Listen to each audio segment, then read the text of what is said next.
This is Rachel Manella sitting with Grandmaster Marilyn Fierro on Friday, June 17th at Master Willie Adams Dojo in Southfield, Michigan.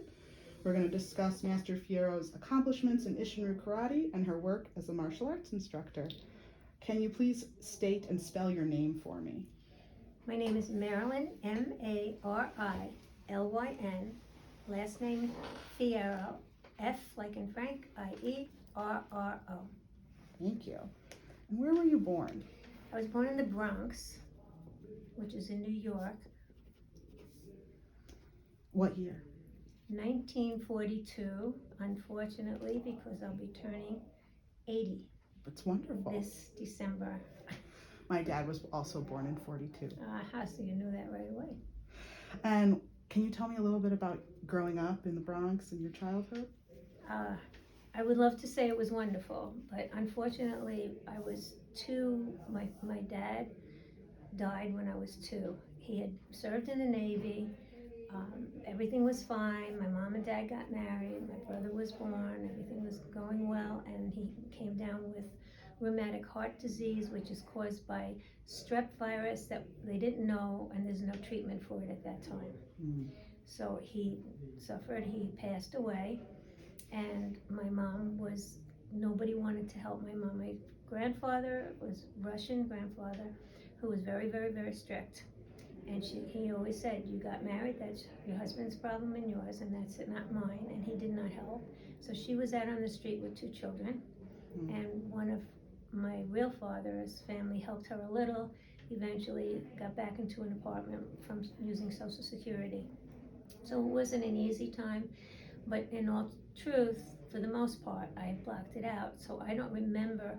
I remember visiting people. I remember from pictures that I see, but I basically, it wasn't the best times. I had a lot of fear after that growing up. A lot of fears in me. Yeah, uncertainty, right? Yeah, and also, so I'm born in 42.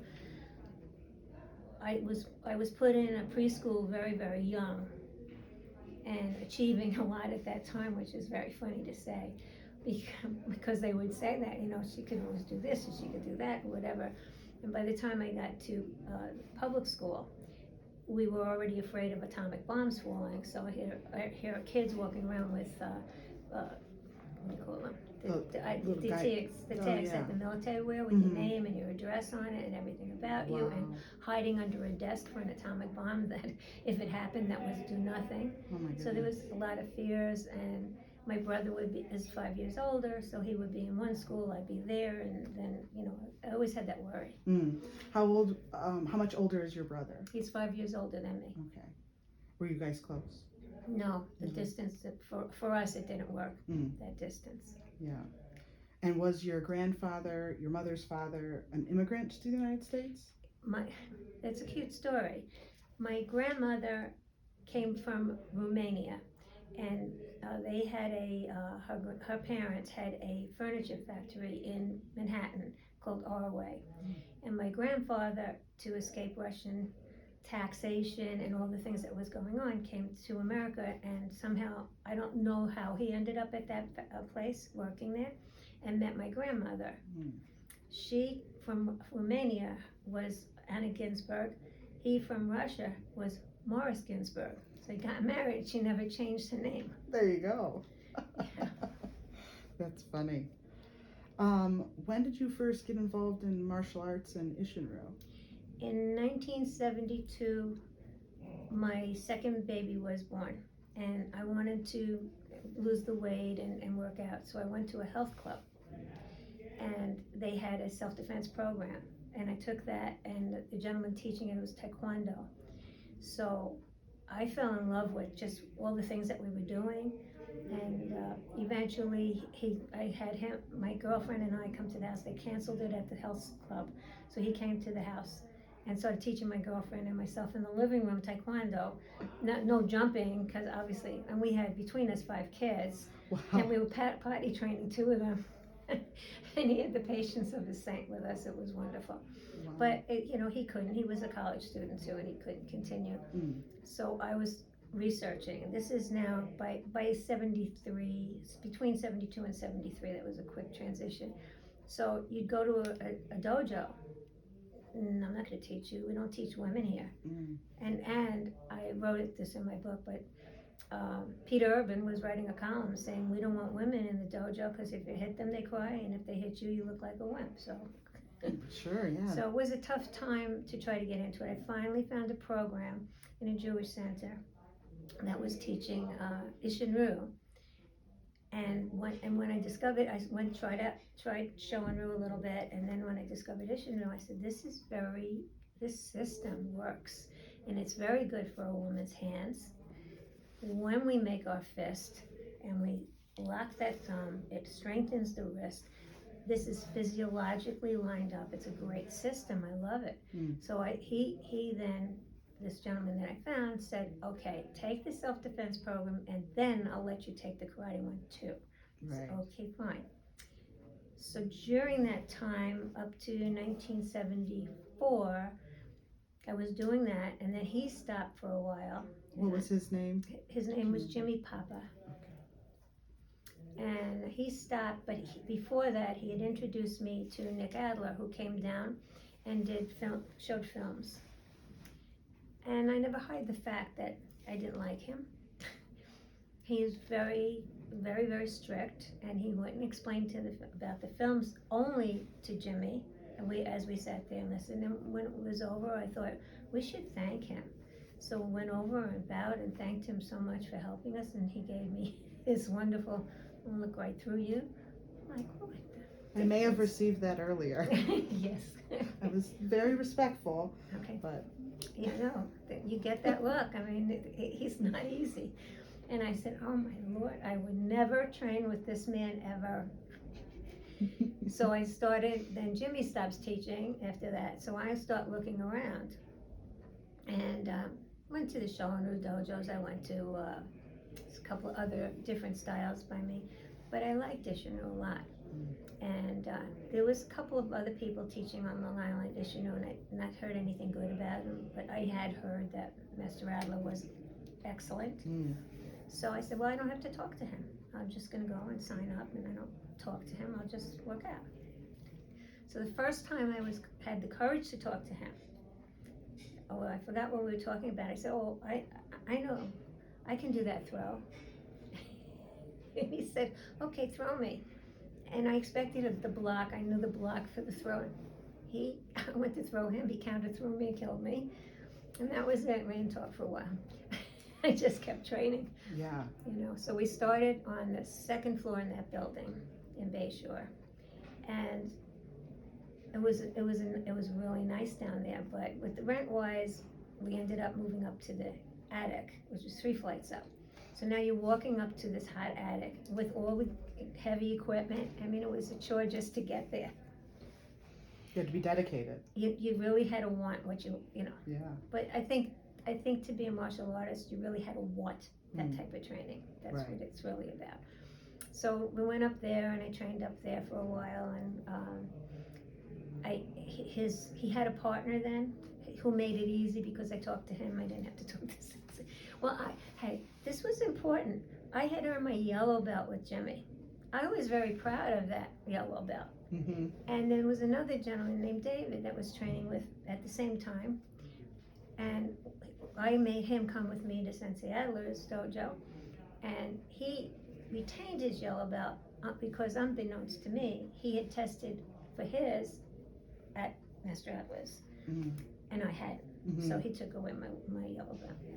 It was crushing. Yeah, but you didn't quit. I'm going to show him. Don't tell me what I can't do. I am going to show him. Yeah, that's great. So I got my green belt not too much later. Okay. At that time, now there's a lot of every dojo is a little different, and there's lots of colors. At that time, do you remember what the colors were? Yeah, we didn't have all the colors that you have today. Okay. Yeah. So Yellow, green, and then 3 levels of brown. And then black. Yeah. Okay. But there's a lot of time in between. There Sure. weren't really kids. There Right. weren't too many kids at that time either. And during this, you're having your family, you're working, and did your husband ever get involved in martial arts, or? No. But he didn't have any But he could throw front kick because he'd see me. Yeah. He would take the kids when we'd go to, if we had a tournament local and I put the kids in it, Hmm. he would bring them because I had to stay there and work. So Yeah. whatever, so But he was just happy to support you. And you know, it's if I had married any other person, I don't think I would be where I am today. Mm. I have to give him a tremendous amount of respect for allowing me. You know, men still, this was the early days. We got married in 1963. And what's his name? Just Ralph. Ralph. Thank We you. were married in 1963, and we have a religious difference. I'm Mhm. Jewish, he's Italian, Catholic, and nobody wanted to marry us. We Mm. had so much trouble to get married. The Catholic Church said I had to convert. The rabbi said that he should convert, and we said nobody's converting. What are Yeah. you going to do about the children? I said, well, we're going to figure it out, but nobody's converting. And my husband, God bless him, because his mother gave us a hard time, said, whatever you want, we'll do. And so we were married by a rabbi. We went to Astoria Manor in Astoria, Queens. Mm. My mom had found a place there to have a catering hall, and they have a little chapel there. That, who do you want to get married by? And I said, well, we figured justice of the peace because nobody wants to marry us. Mm. He said, well, if you had a choice. So I said, rabbi. And he found this Reform rabbi who was wonderful and said, you don't have to sign anything, but you're a Jewish lady, your children are Jewish anyway. And if you don't do it, don't tell me that you didn't. But we did, both of the boys were bar mitzvahed and everything Yeah. was fine. My family's the same, but with me, it's my father's Jewish. But my mother said, where I grew up, everyone was Christian and Catholic, and she said she needs to know her heritage. And so I went to like humanistic organization, so just a little further out than Reform, and had a bat mitzvah. And Good for you. yeah, my parents were married by someone who didn't require conversion, and they had a Jewish wedding, and I also did birthright, and it's very important to me. That's yeah. very nice. Yeah. Yeah, that's very good. And you know, bar mitzvah, that's a bat mitzvah. Yeah. Yeah. Yeah. Yeah. We've already talked about some of my questions, so very, very good work. You've already answered a few of them. Oh, okay, good. If you could list for me what you consider your lineage to be from you back to Shimabuku. Okay, so I'm going to answer this a little bit different than you expect. Okay. Because I never really thought that much about it. I have Shimabuku, Angiwezu, Nick Adler, and my picture, you know, that I would put up, and that's on the Bowen wall when I had the dojo. Now I'm in the church, so I had to cut back. But when I was in Okinawa in 2019, I'm jumping way ahead, that I was invited by the Okinawan government to represent the USA and karate. It was a humongous honor. I didn't know if I could do the trip. It was very physically difficult. I went by myself, and it was really hard. And nothing that anybody would ever go to. These are the places that the old masters walked, where their memorials are, where the schools, where the broken cement and the stairs. So when I first got there, the guys were like, "What's she doing here?" And I was really getting uncomfortable that first day. And then we went to the Kaikan, and my first book, which has pictures that Uezu Sensei had sent me. So I have to divert again. It's okay. Because while I was doing the book and I thought it was kind of complete, and I was trying to think if there was anything I needed. And this has happened a couple of times with, as far as Uezu Sensei, it was something jumped out at me. These pictures that he had sent me many years before fell right off the shelf. And I looked at them and I said, and it says, he wrote in it, please bookmake. So I said, oh my God, so this in there. So now those were old pictures that the masters that were there, the head of the chief of the Kaikan brought my book out and showed it to them. They got so excited because they recognized all these people in my book. And with that, all these other guys, I was actually the only woman of 3 different levels. I was the highest person in my group. And those guys were like, oh, okay. So we were fine, but we did a lot of interesting things on that trip. And the reason I'm bringing it up is because my lineage never came up. They were very obvious with their lineage and their training with their sensei there. My sensei in Okinawa wasn't available. Mhm. So I'm with Uichi and he's not really my sensei, and I'm higher ranked than him. So he's introducing me as his senpai. So we got to, when I knew I was going to Okinawa, I had one dream. And that dream was to get my book into the Okinawan Karate Museum. Mhm. And that's in Naha. And part of the tour was to go there. So I packed up my book, and Hakoma was very welcoming. And she has to They answered it. Oh, she has it over there. Hakoma was very welcoming, and you see pictures if you look in that second book. And he opened it to that, and he was so happy, and so I feel like I accomplished something, but still hadn't explained lineage. We went to, oh boy, let me think. Pause a second. You're okay. I'm trying to think of his dojo. Not Tokumura. You don't have my book and I don't have my brain. I can always add it in Okay, after. it's the one, he's a weapons master. Okay. And I do have your book at home, so I know you do. I'll look it up. He's the weapons master. We went to his, no, that's wrong. That's wrong. It was at Hakoma's. The Okay. weapons master was different. That was the one with the cement thing. Damien looks at me like he wants us to pass it. He's looking at me like, you can see it, you know. And so he has his hands under me, and I'm like, okay. No, it was Hakoma's. And I'm in another book that was written by Matt Apsicardo called Tales of the Western Generation. Hmm. And Matt had gone to Okinawa and gotten his book in that museum. So I figured, let me try. Yeah. So it was Hakoma himself. That's where it was. So while then he invites you to sit down, and we sat down. And the guys are going, can you get up? I'm going, I got it. Because I didn't want to sit.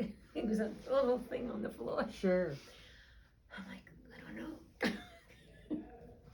But I got up, and when I stood up and turned right to the behind me, there's John Bartoshevitz, you're probably familiar with him, had sent pictures, and there's a picture from John Bartoshevitz, and there is Tatsuya Shimabuku sensei and Uezu sensei, and so I'm explaining that my lineage, my direct lineage is to Nick Adler, from Nick Adler to Ungi Uezu. Well, actually, from Nick Adler more to Don Nagel. That's Nick Adler's sensei. To Ungi Uezu, our Okinawan teacher, and Tatsuya Shimabuku sensei. So that would be my lineage. And Don Nagel was not my teacher, but my teacher is Nick Adler and Uezu sensei, the people that I got from 6th dan up. Mm-hmm. All my ranks came through those two at the same time. Okay. So I had American certificate and Okinawan certificate. Wow. So internationally, that's why I'm recognized by most, not all, issue associations as the first woman and the highest. Right. So that's what I heard. That's the rumor. I heard that too. Is there any tournaments or any things in your early career in karate that you have memory of, or that you would like to talk about?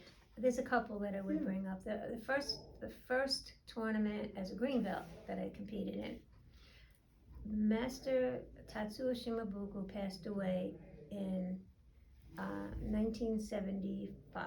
In 1976, they had a tournament in Manhattan called A Tribute to Master. It was my first competition, and in that competition, there was one division, all women, all ranks. There weren't very many women, but there was all women. There was a lady then who'd been around a long time, Maria Melendez. She was very good. She said, I'm not going to compete against women, I'll compete with the men. And they finally let her do that in the forms and weapons. I competed, and I did terrible, but it doesn't matter. I mean, you learn by your failures. So it was stressful, and then unfortunately after that, when I called home, my little son, The one that was born in 72, because my older one is 1969. So my little one had some sort of an intestinal virus and it was going around. But he was screaming in pain and my husband didn't know what to do. Mm. And he waited, and he by the time he called me, I couldn't wait to get home. And I got a ride with someone, got home, took one look at him. This kid never cried, never complained. I called the pediatrician to meet me at the hospital. He had that virus, but he had, unbeknownst to anyone, a diverticulum, which intercepted the colon because of the virus, and he had emergency surgery at Easter. My older son had a convulsion that was so bad, so he was in the hospital on Christmas Eve when he was 1, so scary, but they're all good and healthy now. Good. Yeah. So anyway, that tournament stands out for that reason. Yeah. There were a few others. Mostly I kept trying to do better, trying to do better, trying to get a timeline in my brain with some of them. I mean, Sensei took us to some of the toughest, really, really bad areas that we would go to. I competed up in Massachusetts, and I can't think of his name. Tough women. I don't fight. I didn't fight in tournaments. I fought in the dojo, would have had to, but I didn't fight in tournaments. But I did kata and weapons. And I competed in kata, and I'm waiting, first of all, I'm doing Seiyuchin in that tournament. I should be doing Seiyuchin and not seeing anything else, but I see my sensei walking along. Oh my God. And I'm like, you don't see him, just keep going, I'm gonna be focused. I figured, forget it, I'm waiting, I'm like not involved at all. And when they start calling, I got first place. Now these girls wanted to kill me. Are you fighting? No, I don't fight, I'm sorry. So I go to the locker room and they follow me. After the event, I'm going in to change, and they follow me. Collie Griffin is the name of the man who had the tournament. They follow me in, and I see in all directions. I am watching like a hawk. What's going to happen? I figured I'm going to get jumped in here. I'm thinking what I'm going to do. Let me just stay calm, just get dressed and walk. So eventually I'm dressed. I start walking out, and I can feel them behind me. So I grab the door, I open the door, and outside the door is Collie Griffin, their teacher, and my teacher. And the first thing he does is walk over to me and shake my hand and say, "That was awesome." And the girls were like, "Oh my God." So that kind of stands out. Yeah, for sure. Okay, then before or after, because my timeline's off, when Kichiro was here for it was probably the second world tournament. I think the first one was in Okinawa and the second one was in New Jersey. And we had been we used to do Shinto one way, and the stance on the opening was more like a Nahanchi stance. And that got changed to here to down with the circle thing, which used to be straight. And that was the kata I was going to compete with. So I was popping it on the side. I was doing really great, and I got the change in, and it wasn't no problem. Oh, so the day before, Sensei brought me there, and he had to go home for his daughter's rehearsal dinner for the wedding. And so I stayed overnight, the same hotel Nagel and people were staying at, and Nagel's responsibility was to take me back to the tournament. I'm like, Sensei, it's gonna take me there. Yeah. And I was like so honored and so nervous.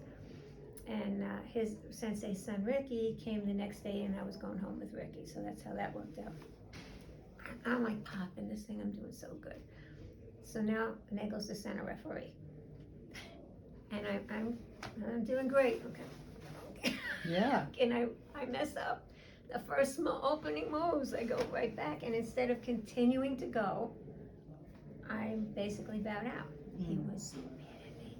I'm trying not to cry. I'm standing on the side watching everybody do it, and I'm ready to burst into tears, and I go, just get this over with, let me get out of here. As I go to the bathroom, then somebody stops, asks me questions, don't do it to me. And I'm sobbing in the bathroom, how could I do that? And but Nangle never let me forget it. So I sent him a picture of me like this, because I said, Setsi, you know I know this move. But then he had a kampai dinner, which he used to have every time, but they didn't normally invite women to it. But that year, he invited the ladies of the husbands for supporting to be there. But I'm not the lady of a husband. Right. I'm a martial artist. I don't know where to sit. The karate guys are sitting on the floor, the ladies are sitting at tables. I sat at the table, and they went around and they did a drink and a toast, and then he stops everything and he says, wait, there's someone who has a right to speak too. And he said, because she knows what it's like to fail and have to work on it. And he points to me and lets me say a few words to everybody, which was really special. Yeah. Well, let's think about, you've also judged a lot of tournaments. A lot, yes. So what do you think it takes to be a karate judge? Accuracy. So what am I judging? Am I judging kumite? Am I judging katas? Am I judging weapons? A little bit different criteria. Okay. So let's go with kata first, which is your basic beginning. To do a good kata, a person has to have proper stance, proper dachi.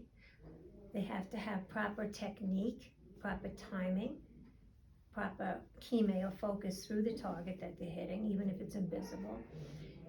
Those are and spirit and a good ki in what they're doing. Those are the basic principles of what it is. So I cannot judge your Isshinryu and this one's Isshinryu and that one's Isshinryu because teachers are different. Mm-hmm. So if you go into what I consider a terrible nikodachi, I might deduct for that, but then you do the same terrible nikodachi 2 more times in the kata. Oh, it's not your fault. That's your teacher's fault. So I don't deduct for it then. Mm.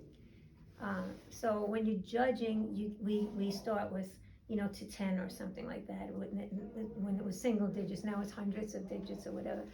What are the things that I would take off? Lack of eye focus, lack of stance, no power in a strike. So I'm looking to see, I want to see first what you did good, but I also need to see what you didn't. And if that's a mistake, a major mistake, I have to take off of that. Right. All right, and it depends on the age group that you're judging. If it's a little kid or higher up, what gets really hard. I mean, we judged in Venezuela, and it shows you why terminology in Japanese is so important. Because I speak high school Spanish. That's about it. But I know, Ipan, Mawashidari, Shudan, Jodan, Gaidan, all of that helps. So when you go international like that. Mm-hmm. But we also judge with the Atlantic oil team, and there was a lot of money involved in this. And the countries, when other countries come in, is a whole other ball game, because those countries subsidize the athletes. And if they don't come back with a trophy, they won't keep them. Mm-hmm. That's it. So that's so important. So the pressure of those is another ball game. Right. So there's so many things in that. In kumite, same thing. It depends on this AAU and USANKF type of judging. The criteria might be slightly different on what they expect in a movement. Mm-hmm. So you have to kind of know the rules. I haven't done it. I used to do both, but I haven't done it in a very long time on that. But in a regular tournament, what you look for, ray to me, ray to each other, and hajime, watch the space between the two fighters. Don't look at this one, don't look at that one, don't find your favorite, whatever. Look the space between the two, and you will always be able to call the point. Wow. Because it's what happens in that space is what's going to be the point. The only time you can't is when they're turned the other way and you're in the wrong spot for that. You can't call if you hear this roundhouse kick and all these flags go up, and you have to call an OC. And hopefully they don't have an OC rule, which is another thing. Right. So there's rules for every tournament. Right. And then for weapons, is it similar to empty hand, or is there something else you're thinking about? Does it work? Yeah. In an empty hand, when I'm looking at it, I want to know that you could fight with the moves that you're showing me in the kata, but in weapons, you have to. Mm-hmm. So if you're doing a bow and you do this little wimpy move, right. We just finished testing for hours here.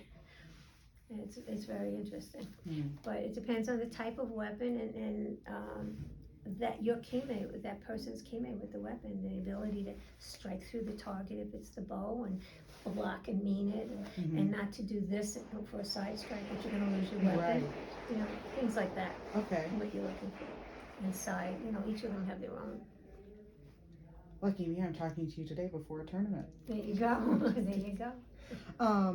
When did you start teaching Isshinryu, and when you started teaching, what rank were you? Well, let me start this way. So I joined Mr. Adler's school in 1974. I was, you know, I guess till 75. I was helping out. His partner left, and so I ended up helping out in the office a little bit. And then he'd say, "Oh, could you work with the little kids when they first came in?" We didn't have kids initially, and then when we started getting it, you know, sure, I enjoyed doing that. So I was in that respect teaching, but by 1997. He encouraged me to open a program at when Jewish comes in, and I don't think of myself as Jewish. A program in a Jewish center, which I opened that program up, and he would come and help, and I was teaching that. And then he said, you know, this is good, let's open a dojo. So we then looked in Smithtown and opened a dojo together, small, very small dojo, it's upstairs. We did that, and end of 97, beginning of 98. By the end of 98, he decided that he could only focus on one dojo. And off the record, I think his wife said he spent too much time at my dojo, at our dojo. But so he said he was going to close the dojo down, and I was so crushed. Yeah. How could you do that? I was still a brown belt. I had just gotten my black belt, and then he said, "I'm gonna." What year did you achieve black belt? 1979 probably. Okay. I don't know that I achieved it. I was trying, but I was devastated, but I'm not, you know, I'm not a teacher. I'm not a sensei. Because you'd worked did you work in the hospitals I worked as a medical tech in histology at Roosevelt Hospital. Okay.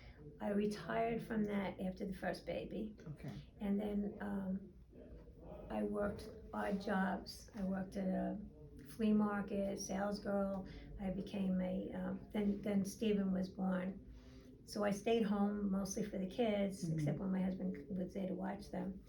And then I went to my lawyer, the father of a student at my dojo was a lawyer who used to watch and everything. And then he needed help. So I went and did a little bit of paralegal stuff for him. That was it, just odd jobs. So I was teaching. So I was able to teach things that, quote, I knew. Because when I was training, I didn't expect to teach. I just wanted to be Sensei's right-hand person.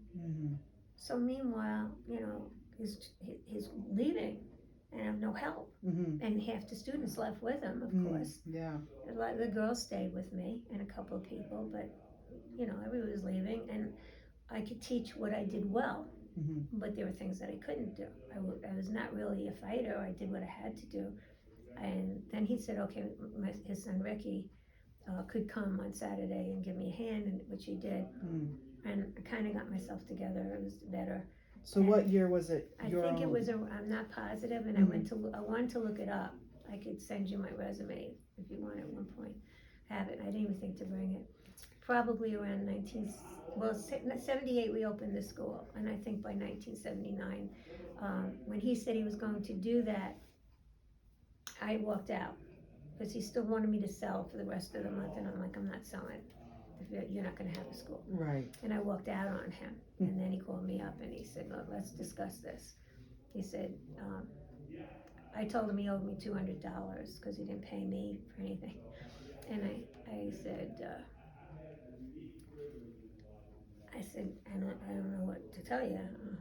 He said, look, pay me the $200, give me the $200 that you say I owe you, and you bought the school.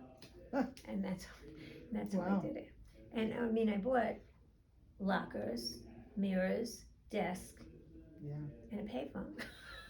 We Wow. had in the school.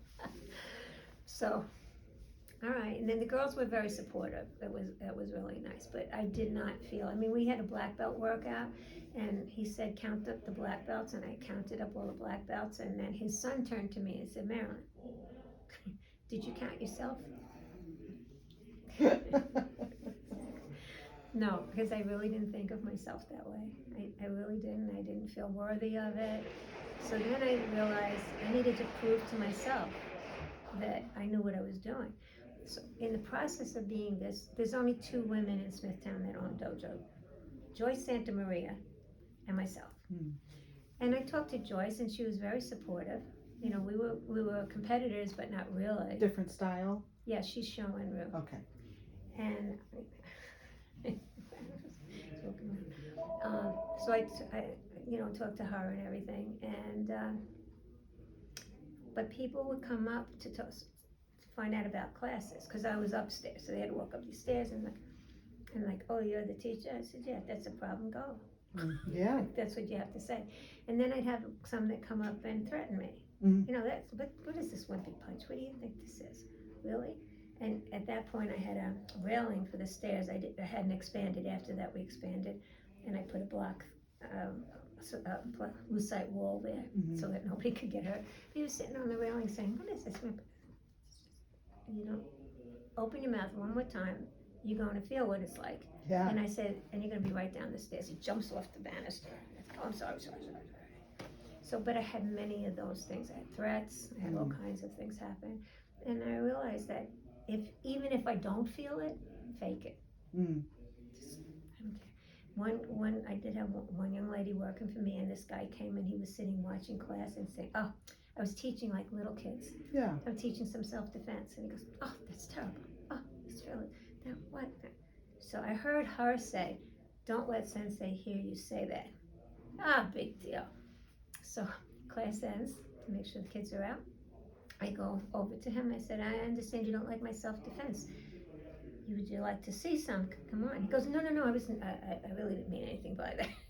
But it's not that whether I could or couldn't do it, which I believed, and when I believe, it shows. So I believed it, and that was it. He left. He wasn't a parent of one of the kids or anything. Nope. He was Just an obnoxious person that came. And wow. so that was about it. Get my confidence up, and eventually my rank started coming up. Yeah. And I don't want Sensei to hear me be bitch about this one, but in reality, when I got promoted after that point, we had a couple of people above me, and we formed a board. Because I was most efficient, I was very valuable to this board. Yeah. But his son was on it, Tommy May was on it, who recently passed, not recently, a couple years back, and his son Ricky and Ray Bradley. So Ray, Tommy was the highest of that, and then Ray, and then Ricky, and then me. So my first time, my Nidan promotion, he promoted everyone who wasn't doing a blessed thing, and I was the one working hard to get it. So it really hurt that he did that. So that wasn't a very good one. That was my Nidan. My Sandan was, and I didn't look up to you after that. That makes you officially a sensei, Sandan. That was see, my goal was brown belt. Brown belt, I can defend myself and my kids, that'd be great. At green belt, it was funny. I was like, somebody was threatening me. I can do this now. Yeah. I could tell you do you have time for my story of the boating story? Yeah. We stopped at Mount Sinai at a very nice place to moor your boat, and a little restaurant there. We had the food out.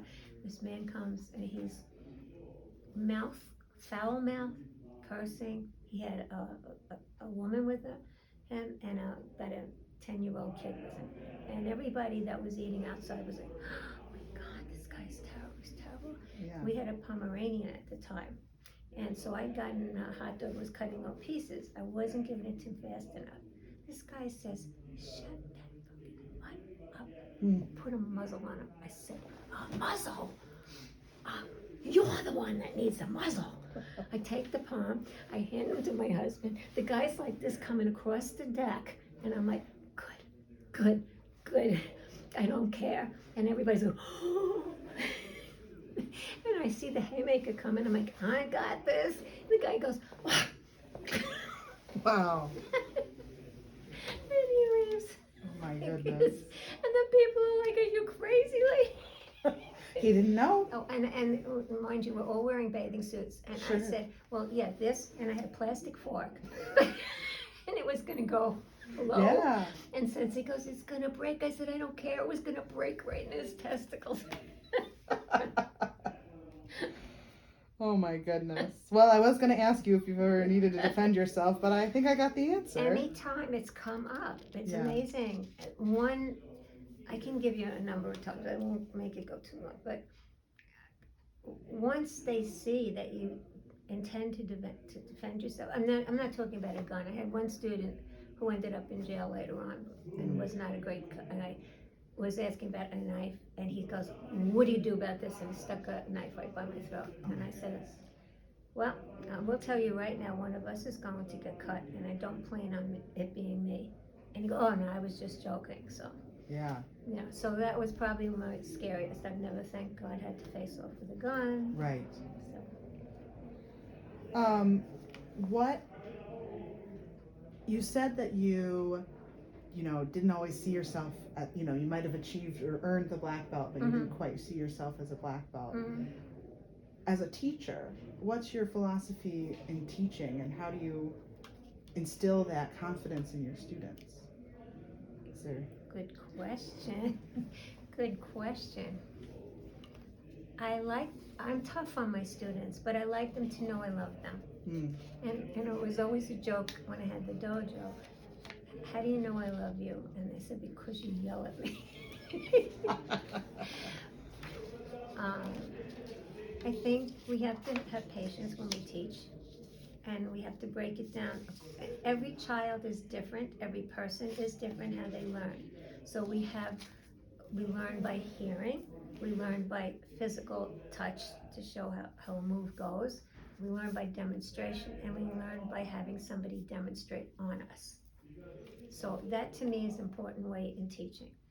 To instill in confidence, karate teaches just the action of doing what we do teaches self-confidence, self-esteem, self-control, self-discipline, all of the self-words are built right into any martial art, and that we don't even have to work on. If we teach it from our heart and mean it, I think that we'll always put out a good product. People who trained with me when they were little kids still come back. Mm-hmm.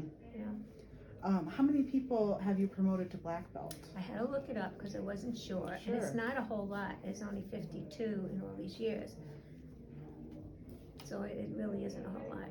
And most of the ones that I promoted if they don't live in New York, they try to keep in touch. They contact me. Yeah. One of my students who's taking Taekwondo because he has triplets who are doing it, so he's taking it. But he said, oh, I went through something at my mom's house, and showed me a picture of his Smithtown Karate t-shirt and something. So he, they still remember. Yeah. It's an important role in a lot of people's lives. Shifting a little bit, you were one of the first women inducted into the Isshinryu Hall of Fame. Okay, so I have a thing like this. Okay. Underneath it, you asked about the Jewish Sports Hall of Fame. Sure. That was 1997. Oh, that came first. That came first. Okay. That's why Would you like to talk about that first? Yes. So I'll just reiterate the question for you. Okay, thank you. So you were inducted in the Jewish Sports Hall of Fame in 1997. So what did that mean to you? I was the first for karate. I was the second woman. Wow. The other woman was, will come to me in an hour or so. That's okay. She was Jewish in Germany during the Olympics and was denied the right to compete. She was a runner. Wow. And she was an amazing lady. And unfortunately, the year that I was supposed to meet her, she passed, and I didn't get a chance to meet her. Yeah. I am still not the only woman. I'm still the second woman, but the only karateka up to this point. They put judo in there, boxing, and all other sports. Hmm. But I'm the only one there for karate. Wow. Yeah, Andre Tippett who is a martial artist, but he's in for football. Oh, funny. Yeah. That's So cute. when I went there, not knowing, not expecting anything, not realizing why, I knew I had taken a Maccabea team to Baltimore. I was Oh, wow. teaching a program. I was dual teaching. I had Smithtown Karate and a program at the Suffolk YJCC. So that was my Jewish involvement. I really never, I failed on Hebrew school and all that. But you Nothing. are Jewish, so. Yeah, I'm born a Jew, Yeah. and not a very strong practicing Jew. Sure. I practiced, we do the fun holidays. Same. Right. So I'm more reformed than anything. So it Yeah. really wasn't important to me. Hmm. But at the same time, as you see in my book, I was studying spirituality and doing a lot of things, and I didn't really think about the fact that when my grandma passed, I took a picture of. In Jerusalem, at the Wailing Wall in Jerusalem, that is prominent on, I was learning feng shui, prominent on the career side. Mm. So it was very interesting once it all kind of clicked together. Those things that are around us influence us, and how we set up our homes and the energy involved in all of that, because I'm always about energy. Yeah. So that I thought was very amazing to have been called up, and they said, you married, your last name's Fierro, are you Jewish? And I said yes, and I didn't get my bat mitzvah, but I am Jewish. I went to temple a little. He said, that's all I need to know. And then he told me that I was voted into the Wow. Jewish Sports Hall of Fame. And again, like the black belt, I thought I didn't belong. I was voted in with all these old guys in different sports. Sure. And that year they had a panel. Barry Landers was commentating this big panel, and I was invited to sit at the panel. I go, I don't know anything. I'm too young. I don't know. But I sat there and I listened, and every single person involved as inductees, the biggest achievement wasn't what that was big with their sport, but that how they motivated children, how they motivated other people, how they made things better because of it. And then I said, Barry, I think I do have something to say. And I stood up from my chair and I talked about it, because I didn't think we had anything in common, but we did. And the only ones that stayed for this were the old seniors. Yeah. And they stopped me afterwards and said, why weren't you just sitting there? Don't you realize what you had to say was so important? So, and when they do this induction, they show a video of all your accomplishments and the things that you do. And then my brother-in-law was town councilman at the time, and presented me with a certificate from him. It was very, very special. It was I had been in other halls of fame, but they weren't like that. Yeah. And so one, I had that Sandan goal. Did I ever get to that? Mm-hmm. I never told you about the Tampa and Nago and. Yeah. Okay. I think so. Good. So then in '98, the IHOP. Well, yes, and in spring of '98, we had a big tournament with Mr. Wazer, and Don Bowen was there, and Tim McGee came up, and Joel Chandler came up, and Tim McGee and Joel Chandler all excitedly goes to my sensei and said, we want Marilyn to be the first woman inducted into the Ishino Hall of Fame. I get goosebumps telling you this, because at one point I have to backtrack. So okay. at the Jewish Sports Hall of Fame, I was asked to sign baseball bats and all kinds of things, and the reporter said to me, so what's next? So now I'm a 7th dan at that point. That was the highest, considered already a highest woman. And now this, I don't know what. So his question to me is a great question. What do you love? And that's how I ended up forming the public access TV show. Because I had done some TV work and I really loved it. So jump ahead to the next thing. Sorry. Oh, you're fine. I get too much in my life. That's why I wrote a book. Well, this is why I wanted to interview you. So then they came up and they spoke to Sensei. He said, we want Marilyn to get into it. You okay? Yeah, it stopped for a second.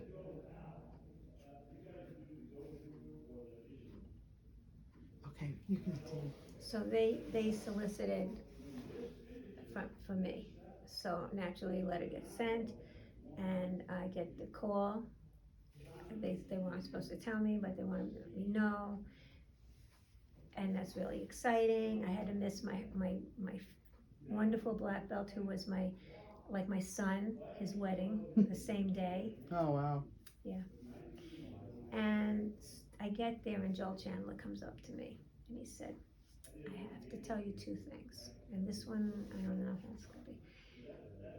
The first thing is, you're the first person ever to get 100% of the votes okay. But the Wow. problem is, J.C. Burris is on the committee, and because they're inducting you, they're going to induct Carol Burris. So, but you are the first, and they presented it to me first before her. But then it shows alphabetically the other way around. That's why I have to say it so that people don't know. They think that's how it went. It didn't. It was definitely intended for me to be the first woman. So she never says it didn't happen like that. She never says you aren't or anything like Sure. that. So, Yeah, that's amazing. yeah. So that was a second goal that I guess I had. I'm not really big on setting the goals. You just somehow you achieve I them. achieved them. Well, I was going to ask you about being the highest ranking woman. Although someone came right at, is also a ninth now as well, right? Another woman. Diane Cooling, Diane her husband Cooling, died. yes. And he promoted her to. Yes. No, but it's when you got the rank. Right. So I think you saw the lineup where they put me. Yeah, way ahead of everybody except for Dan Holloway, Sensei Dan Holloway, because that's where I belong in. Right, of course. So do these titles being recognized in Okinawa, recognized in some Hall of Fames, how do they affect you? Do they change anything? It didn't change anything on me. What changed, like from Okinawa, that I've been there several times, and the fact that they would invite me, that's like, wow, there's a point in your life you've done so much and you say, what else? There's nothing left, Sure. And then you get a letter like that and say, would you be interested in representing Isshinryu and coming to do this thing? And I knew it would be too hard, but I did it anyway. If he asked me again, I'd have to say no, though. It's nice to gain respect from people that I've respected. It's nice to feel when I'm talking to Willie Adams that we're friends and we get along so good. Yeah. And I love that. And it's sometimes I think that people expect more. Well, you're a role model. I didn't intend to. I didn't go into this to try to be a role model. But what I love is when somebody comes to me and said, do you remember when you judged me at a tournament and you told me what I should do better and it helped me? Then I know that means more to me than anything else. Right. I'm not the kind of person to say you must respect me. You don't have to. I don't care. Sensei, you can call me a master, whatever. Something here, it's grandmaster. Sensei is fine. Mom is fine. When I taught at Hofstra, the kids were like, "Oh, professor," and I'm like, "Oh." and they said, "Well, what should we call you?" I said, I answered as Sensei. My kids have to call me Sensei too, because they say Mom and I forget to turn around. So we're gonna shift gears again. Okay. You can always go back to anything you want to go back to, but do you have any opinions about governing bodies of Isshinryu or martial arts in general? Got me into trouble once. We're trying to figure out the year that at the Isshinryu Hall of Fame that Nagel, 1996 maybe, 95, when he was put head of all Isshinryu. Prior to that, he had promoted my sensei, and maybe a little big fight with him. They made me a promise that it was just for sensei. And at the last second, he put someone else in. And then on top of that, he then had a little too much, and he said, then he's now a 10th on, and I'm like, Mm-hmm. my real opinion had been, which is ridiculous, and I've been proven why I'm wrong. Shimabuka was the 10th dan. That anybody else high should just be no higher than 9th dan. That's what always was my opinion. Mm-hmm. And but we have these different associations. You need leadership in these associations. So anyway, so then they voted Nagel in to be head of all of Ishinu. But the point is that we have all these different associations who do things differently. Mm-hmm. And they don't want him to say, this is what you have to do. And Nagel's not the kind of person that would have done that. Mm-hmm. So I don't think there'll ever be a United Ishinu. Joel Chandler had an organization that was a United Ishinu Association. Mm-hmm. And I don't think there'll ever really be that. There'll be different associations or organizations that people want to belong to. Some people like to belong to more than one. Right.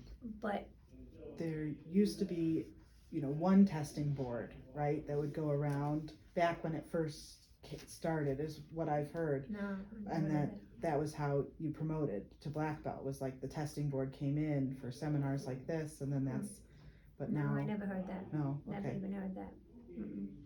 No, the top people were promoted by Shimabuku, Mm-hmm. or given letters that this is going to happen, and you could be, after you keep studying this many years, that's where all that stuff came in. Okay. But no, I do not have the But- hopes of a united Ishinu ever. I Right. think that we're going to have different versions of Ishinu, and Mm-hmm. and one of your questions had to do with Ishinu in Okinawa. But Yeah. I think Ishinu in the United States is stronger and better. At one time, Ishinu was the biggest system in Okinawa, Mm-hmm. but it just didn't work, didn't stay. Right. When a master dies, things split up a lot. Mm-hmm. Yeah. That's what happens. We've talked about this a little bit, but I'll ask the question directly. How have things changed in the martial arts world in the time that you've been practicing? It goes in the same line with the McDojos. Yes. They just hand out belts. I have a little boy who was training with a lady who had a Ishinu dojo, originally under one of Sensei's students, black belts, who left and she took over. And then when COVID hit, she couldn't pay the bills and closed the dojo. Mm-hmm. And the mother called me up. She said, can he come? And I don't take children. I wasn't taking children. Now I've got 2 of them. No, he came. He was a black belt with her. He's 10 years old, which is, I have no problem with that. I did actually many, many years before it was even acceptable, promote a little boy who was capable of teaching my adult class at 10. So I have students like Yeah. that too. So he came, she had given him all her old weapons, he did all this, had all his old belts, and he was this black belt. He knew no kata. He was a black belt for kick and punch and drills and play. Mm. And that to me is like a McDojo. Yeah, that's not Ishinu. It isn't. Without It isn't. them. He wanted Ishinu, but he wasn't getting it. He had no kata. I had to start from scratch with the katas. I just promoted him to yellow belt with the black stripe down the center. Mm-hmm. And that was just, and that was Seisan, it wasn't even Seiichi, Sei-ni we do. Mm-hmm. So, yeah, no, the schools are doing what earns money. Right. They don't worry about tradition. They worry about earning. And it's hard to, Ishinu is not an easy system. A good Ishinu takes time, takes a lot of practice, takes a lot of dedication. We just sat on a testing board, and I started explaining to one of the guys after. He couldn't hear what I was trying to say because he's hard of hearing in one ear. But it had to do with the sai and energy and the way you perform things. And even some of what I said to him was like rocket science. Mm. I'd never heard of it, and he's going for a high rank. Mm. I don't understand it. Right. But it's up to the teacher Mm-hmm. to get through in a good way and demonstrate. If you can't get them to do a good side block, for example, hold the pad and make them back fist the pad, but make sure it comes down to the right angle. Mm-hmm. So You spent much of your career teaching self-defense. I didn't want to. I Oh. was pushed into that one too. Do you think because you were a woman? Yes. I didn't want to because self-defense comes automatically from training in karate. If you want self-defense, take a karate class. But Mhm. women didn't have the time. They were all busy. They were doing all these things. So then I got approached by some people, please would you do that?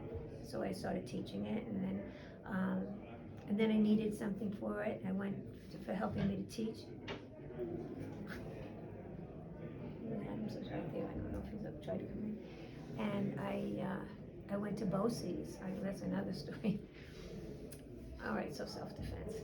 So I taught many different types of self-defense. I varied the program. I call it attack prevention, Mhm. because true self-defense for a non-martial art person is just don't get into trouble Right. and you'll be fine. Mhm. But if you get into trouble, here's a few things that you can do that's simple and easy. Break it down. Some from, just grab my wrist, do this, do Right. this, and then do this, and then add a punch. That's it. But from, it's simple, it's easy. The kids can do it, you can do it, some of the moms can do it. Mhm. Sometimes I have a special one. You can open the door. And then if you lean on the door, it's not locked, is it? No, I didn't like it. So I was kind of pushed into doing it, and then I needed a tape to go with it. Mhm. So, well, first I had a, boy, this is the 90s. Mhm. First I had a self-defense program that was written up in the Smithtown News. Then I got called by Channel 12 News. They came and I did another one, and they filmed it, and it went on TV. Then I got a call from Pam. Is that locked? Women in the 90s. Oh, it's not locked. That's what we're hearing. We didn't know what we were hearing. We thought you wanted to come in. I'm sorry. That's what was I got it. attacked. I wasn't prepared for that. That's I right. apologize. Sorry. It's okay. Town council and It'll make for a fun interview.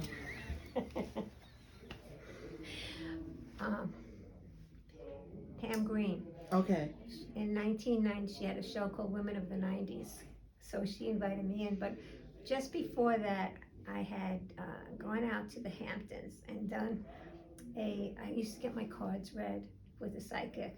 And so she said, "You're so interesting. You have so much success in your cards." She says, "What do you do?" I said, "I do karate." So she says, "Oh, you have to be on my show." She does a little TV show. She's like really crazy and wonderful lady, but really crazy. So I brought a team out there. We did a show. She filmed it, and she submitted it to the Toby Cooling, and that's his wife. Yeah. She submitted it to the Chris Cook, who's in charge of the Suffolk County Film Festival, and we won a runner-up award for that. So, and then I took it to Hapa Cablevision, where I am, had that played, and then I said, you know what, that's when Jewish Sports Hall of Fame, and then I said, that's what I love is TV. Yeah. So now I needed something to show the women to make it easier to teach the program. So I did a whole big thing at BOCES. And while I'm doing it, the kids were supposed to be filming, the kids were supposed to this and that. So they were doing, it was a blizzard, and the back and forth and all this other stuff going on. That was like 1993. And I ended up learning how to do it with the toaster and all the way that they do this, all of that. Yeah. So I learned how to do it. So after that, then the Jewish Sports Hall of Fame came along, and when I said, "What would you love?" and I said, "TV." And he said, "We'll figure it out." So I went to cable. Wow. I took a class at cable. I had to have 5 people, and I only had 2. So I begged people to just come and shut up and sit through the class. And once we had the class, then it was just me and one other person, and then eventually it was me. Wow. When I did the interview with McGrath, it was, I set 2 chairs up, I set my camera up, I pointed at him, asked him the questions. I sat with him, let it run, I cut back, asked him questions, went back, Yeah. and ran the whole thing that way. So That's great. That was kind of fun. And you still have a show with public access? I do. Wow. I haven't made new ones in a long time. Okay. He's been very kind to me because he keeps rerunning my shows. Oh, wow. He said, "Don't worry, but I'll rerun them," because I That's don't really have cool. the editing equipment properly. Yeah, well, and So- COVID Yeah. I've heard a lot So of that's why I things. said with this, maybe I'll be able to. Yes, it's I used to take this huge VHS thing, and I did in Atlanta. I mean, I did the Masters when they came over, mhm. and it was Nakahodo was in charge of the whole thing. Wow. Make sure I don't think it's Nakahodo. Oh, sorry, this brain does not want to That's work. okay. Anyway, I had to get his permission to film, Mm. and so he watched me. I walked around, so I was sweating. I had to go to different things. Yeah. And then it was his time to teach. I put the camera down. And somebody came over and said, he wants you to film him. So that was kind of cool. Yeah, for That was sure. kinda cool. Yeah, so. Would you like to talk a little bit about both of your books? So the first one came out in 2017, and I was curious. They're different. The one is more about what you've been talking about today, and a little bit about your journey and your philosophy, and the second one is more of like a travel log. So what kind of inspired you to write them? I had notes. When things, you could come in. You could come Are in. you filming? Yes. I'm just gonna grab my drink. I'm sorry. There you go. Janine, I owe you, I'm sorry. We're almost done. Thank you very much for this, by the way. I really appreciate it. Oh, I'm glad. We're almost done. Okay. So we're talking about your books. You don't know where life is leading you. You never know. And I journaled. I was good at journaling. I journaled my life, and there were some little incidences in karate, in between everything else. Right. So then there was some that was just so great, and then I finally started journal some of them separately, which would have made my life totally easy, but naturally I have some of the good stuff in between. And we were coming home from the Ishino Hall of Fame one day, and Ronnie Cimarosi,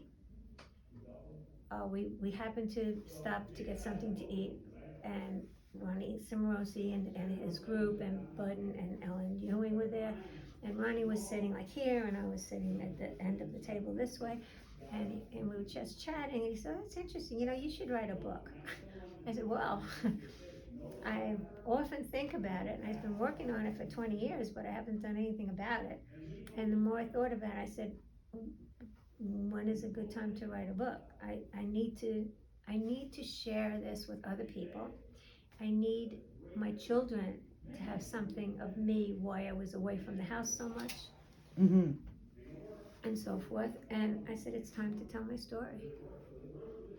There's so much happened, and I said, if it's important enough, I'll remember it. Yeah. So I looked through some of it. I couldn't really find a lot of stuff, but then I had other things, and had so many tournament awards and plaques and this and that, and so I would just look at them and say, all right, this is what I've got to write about. And I would go and I really would meditate and go into an altered state when I wrote. It would just come out of me. And my husband, I said, Tim, if you come downstairs and the TV is not on, I am thinking and I'm typing. Do not ask me a question. Don't. Or he'll come down and forget. This is my final question, because we've already addressed some of the other ones I had. Okay, good. What do you see as the future of karate and Isshinryu in the United States?